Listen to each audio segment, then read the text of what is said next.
여러분 안녕하세요. 코코아빠 아이겠습니다. 오늘은 북런던 더비에서 가장 기점이 되는 몇 가지 장면들, 왜 홀딩은 퇴장당할 수밖에 없었는가, 해리케인의 세트피스 득점은 단순한 운이었는가, 그리고 손흥민의 미친 결정력 등에 대한 분석을 다뤄보려고 합니다. 그럼 그 흥분의 순간들, 지금부터 재구성해 보겠습니다. 경기 초반에는 아스날의 공세가 거세게 올라오는 듯 했습니다. 하지만 전반 8분경에 그 분위기를 뒤집는 남자가 등장합니다. 바로 손흥민이었죠. 이 장면에서 세세뇽이 손흥민에게 패스를 합니다. 그런데 아스날 풀백도 아닌 센터백 홀딩이 여기까지 올라오면서 압박을 시도합니다. 이 장면만 봐도 오늘 아르테타의 수비 전술 컨셉을 파악할 수가 있죠. 손흥민에게 드리블을 허용하지 않기 위해서 높은 지역까지 따라와 계속 붙어주라는 지시를 한 것으로 파악됩니다. 그런데 손흥민은 여기서 왼쪽 넓은 공간을 파악하고 공을 그쪽으로 돌리며 공격을 전개합니다. 그 바람에 홀딩은 자리를 버리고 올라왔다가 손흥민 옷소매 한번 잡아채지 못하고 제껴지게 됩니다. 그리고 손흥민은 여기서 단독 드리블 질주를 시전하죠. 아스날 수비들이 이 장면에서 얼마나 놀랐는지 보시는 것처럼 수비 4명이나 달라붙습니다. 손흥민의 그 무시무시한 스피드, 그리고 정확한 그의 골 결정력, 거기에 더해 최근 살라와 득점왕 레이스를 펼치고 있는 그의 최근 퍼포먼스를 감안하면 이 역습 상황에서 식겁할 수밖에 없었을 것입니다.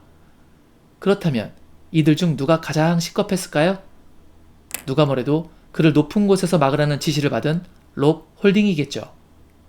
물론 지극히 뇌피셜이긴 합니다만 홀딩은 이 한 번의 드리블 허용으로 그냥 가까이 가는 것만으로는 손흥민을 막을 수 없다고 느꼈을 겁니다.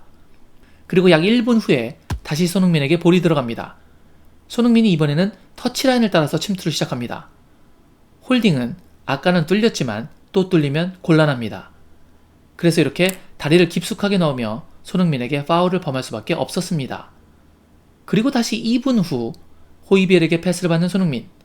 평소 같으면 리턴 패스를 내어주는 편인데 이번에는 홀딩과 몸싸움을 합니다. 홀딩을 상대로 자신감도 있었을 것이고 뭔가 손흥민의 투쟁심을 더 건드린 것도 있을 수 있겠죠.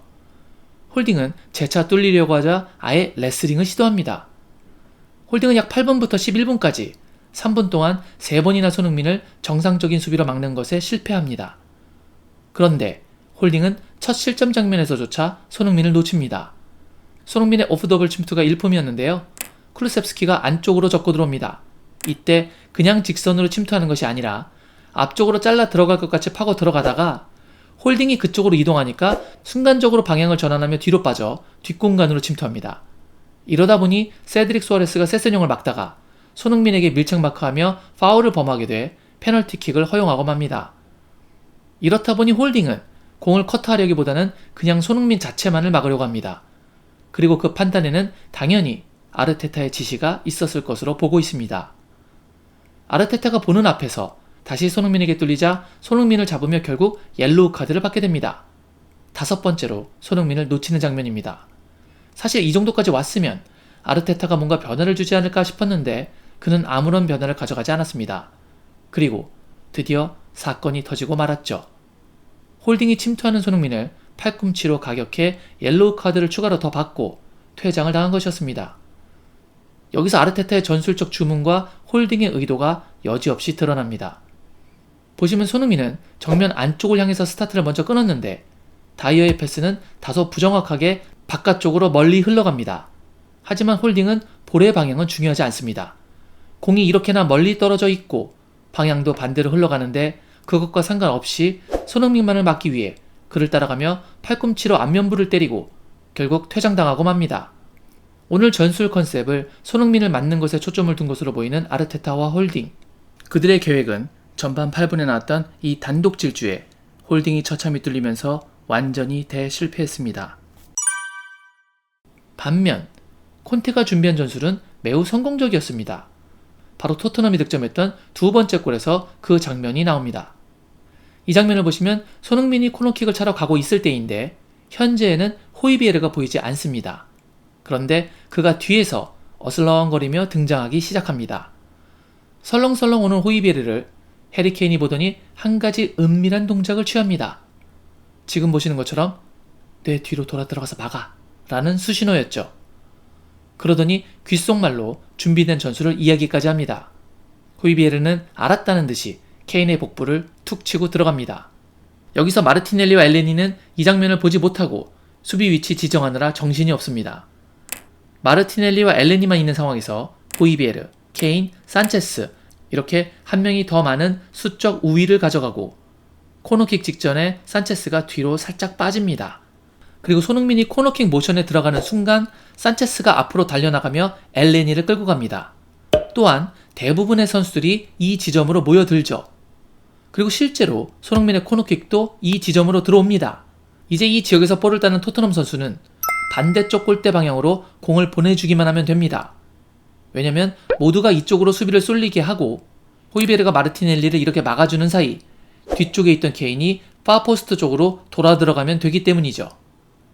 이런 세트피스는 키퍼를 코너킥의 낙하 지점과 선수들의 쏠림 현상 때문에 니어포스트 방향으로 끌고 가는 효과가 있기 때문에 파포스트로 연결만 잘 되면 득점 가능성이 매우 높아집니다. 그리고 벤탄쿠르가 기가 막히게 공을 약속된 지점으로 떨궈줬고 매우 어려운 코스로 공이 왔지만 케인이 엄청난 결정력으로 다이빙 헤더를 꽂으며 추가골에 성공했습니다. 확실히 콘테 감독이 오고 나서 코너 쪽에서의 세트피스가 다양해지며 실제로 득점이 나오기 시작하고 있습니다. 이 전술을 연습한 콘테 감독도 그걸 실행에 옮겨준 선수들도 정말 대단합니다. 이제 마지막으로 간단하게 짚어볼 것은 손흥민의 득점 장면입니다.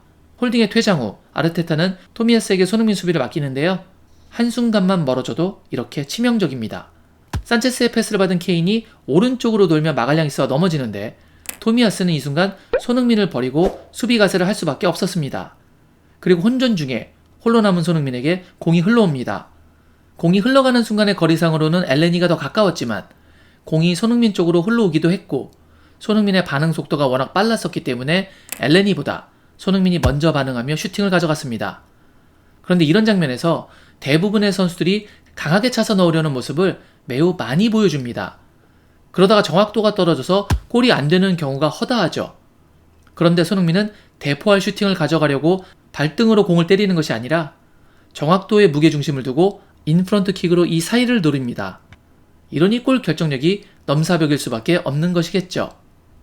오늘 손흥민 선수의 하드캐리, 해리케인의 침착했던 마무리, 그리고 큰 실수 없이 좋은 모습을 보여준 모든 선수들에게 칭찬과 격려의 말을 전하고 싶습니다. 이제 남은 두 경기에서 좋은 모습으로 2승을 따낸다면 토트넘이 시즌 마지막에 웃음 지을 수 있지 않을까라고 생각합니다. 오늘 제가 준비한 영상은 여기까지였습니다. 오늘 영상이 마음에 드신다면 구독, 좋아요, 알림 설정 부탁드리겠습니다. 저는 다른 영상으로 다시 인사드리겠습니다. 구독자 알겠소님들 늘 건강하시길 기원하겠습니다. 역시 알겠.